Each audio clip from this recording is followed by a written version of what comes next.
ಈ ಭೂಗತ ಭೂಮಂಡಲದಲ್ಲಿ ಗರ್ಭ ಸಂಜಾತನಾಗಿ ಜನಿಸಿ ಆ ಬ್ರಹ್ಮನಿಂದ ನಾ ಪಡೆದು ಬಂದ ಹೆಸರೇ ನಾಯಕ, ವೀರಪ್ಪ ನಾಯಕ. ಇವನು ಮನಸ್ಸು ಮಾಡಿದ್ರೆ ಇಡೀ ಭೂಮಂಡಲಕ್ಕೆ ಅಧಿಪತಿಯಾಗಬಲ್ಲ ಅಂತ ಛಲವುಳ್ಳ ನಾಯಕನೇ ಈ ವೀರಪ್ಪ ನಾಯಕ.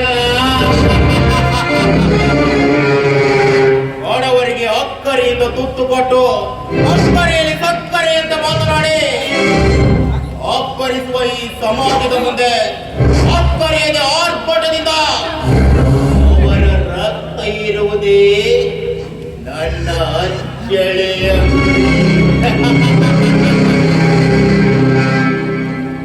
ಈ ವೀರಪ್ಪ ನಾಯಕ ಕಂಡಿಟ್ಟಾದ್ರೆ ಯಾವ ಕೆಲಸವೂ ಅರ್ಥದಲ್ಲಿ ನಿಂತ ಇಷ್ಟೇ ಇಲ್ಲ. ಅಂತಾದ್ರಲ್ಲಿ ಕಂಡಿಟ್ಟ ಹೆಣ್ಣೊಂದು ನನಗೆ ವಿರುದ್ಧವಾಗಿ ಮಾತನಾಡಿ ನನ್ನ ತಲೆ ಕೆಡಿಸಿದ್ದಾಳೆ ಅಂದ್ರೆ ಅವಳನ್ನ ಸುಮ್ಮನೆ ಬಿಡಲು ಸಾಧ್ಯವೇ? ಅದೆಂದಿಗೂ ಸಾಧ್ಯವಿಲ್ಲ.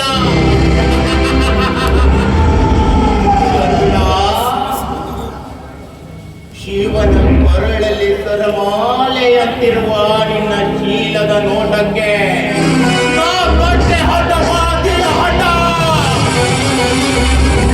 ನೋಡ್ತಾ ಇರು. ಆ ನಿನ್ನ ಕುಡುಕ ಗಂಡ ರಾಮುವಿನಿಂದಲೇ ನಿನ್ನನ್ನು ಕರೆಸಿಕೊಂಡು ಆ ನಿನ್ನ ರಸಭರಿತವಾದ ಚೀಲವನ್ನದೇ ಇದ್ರೆ ಇವನು ವೀರಾಪುರದ ವೀರಯ್ಯನ ಮಗ ವೀರಪ್ಪ ನಾಯಕನೇ ಅಲ್ಲ.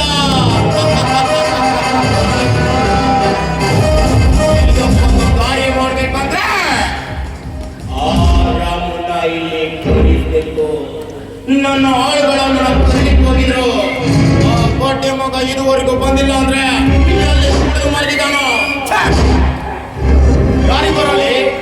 ಆ ರಾಮು ಬಂದಂತ ನೋಡ್ರು.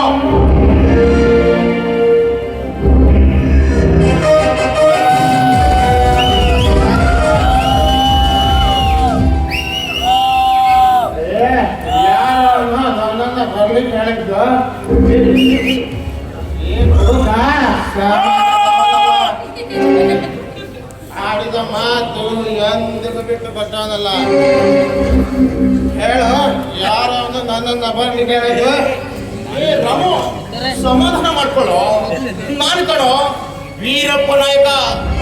ಯಾಕೋ ಕುಡ್ದು ನಿನ್ನ ಜೀವನ ಹಾಳು ಮಾಡ್ಕೊಳ್ತಾ ಇದೀಯಾ? ಅಲ್ಲಿ ಮನೆಯಲ್ಲಿ ನೋಡಿದ್ರೆ ಸುಂದರವಾದ ಮಗು ಇದ್ದಾಳೆ, ಹಾಗೆ ಸುಂದರವಾದ ನಿನ್ನ ಹೆಂಡತಿ ಇದ್ದಾಳೆ. ಅವರೊಂದಿಗೆ ಸುಖವಾಗಿರೋ ಬಿಟ್ಟು ಈ ರೀತಿ ಕುಡ್ಕೊಂಡು ನಿನ್ ಜೀವನ ಯಾಕೋ ಹಾಳು ಮಾಡ್ಕೊಳ್ತಾ ಇದೀಯಾ? ಜೀವ, ಈ ಜೀವಕ್ಕೆ ಅರ್ಥ ಸಿಗ್ಬೇಕು ಅಂದ್ರೆ ಗಂಡ ಪೂರ್ತಿ ಕುಡ್ದು ದಿನವಿಡೀ ಮಲಗಬೇಕು.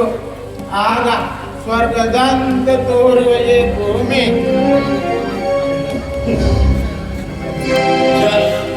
ನಿಜ ಕಣೋ. ಆದ್ರೆ ಏನೋ ಹೇಳ್ತಿದ್ಯಲ್ವಾ, ಹಣ ಕೊಟ್ರೆ ಏನ್ ಬೇಕಾದ್ರೂ ಮಾಡ್ತೀನಿ ಅಂತ. ಯಾಕೆ ಡೌಟ? ಬೇಕಾದ್ರೆ ನನ್ನ ಪ್ರಾಣ ಬೇಕಾದ್ರೂ ಕೊಡ್ತೀನಿ. ಹೇಳು, ಏನು ಮಾಡಬೇಕು? ಎಷ್ಟು ಕೊಡ್ತೀಯ ಅದು ಹೇಳು. ಹೇಳ್ತೀನಿ ಕಣೋ, ಹೇಳ್ತೀನಿ. ಏ ರಾಮು, ಏನೇನೋ ಹಣ ಕೊಟ್ರೆ ಆರಿನ ಸುಂದರವಾದ ಹೆಂಡತಿನ ನನ್ನ ಜೊತೆ ಬಿಟ್ಕೊಡುವಂದ್ರೆ ಬಿಟ್ಕೊಡ್ತೀಯೇನೋ? ಮಾತಿನ ಮೇಲೆ ನಿಗಾ ಇರಲಿ.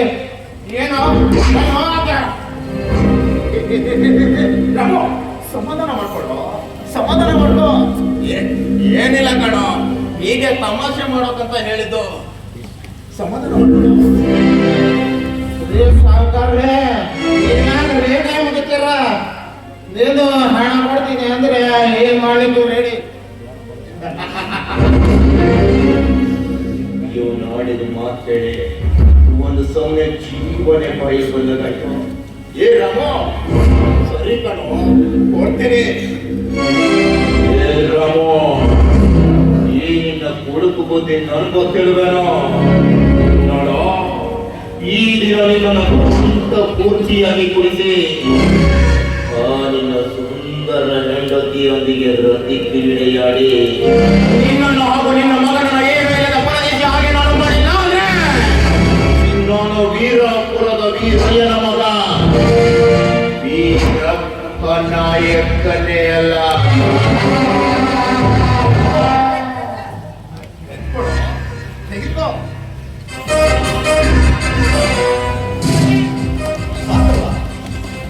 ಸಾಕಾರೆ, ನಿಮಗೆ ಎಷ್ಟು ಬೇಕೋ ಅಷ್ಟು ತಿನ್ನಿ, ಮತ್ತೆ ಕೊಮ್ಮೆ ತೇಗಿದ್ದೀನಿ. ಆದ್ರೆ ನೀನು ಹೋಗುವಾಗ ಸಮಾಧಾನದಿಂದ ಹೋಗು. ನಿನ್ನ ಹೆಂಡತಿನ ಹೋಗಿ ಅಂತ ಹೇಳು.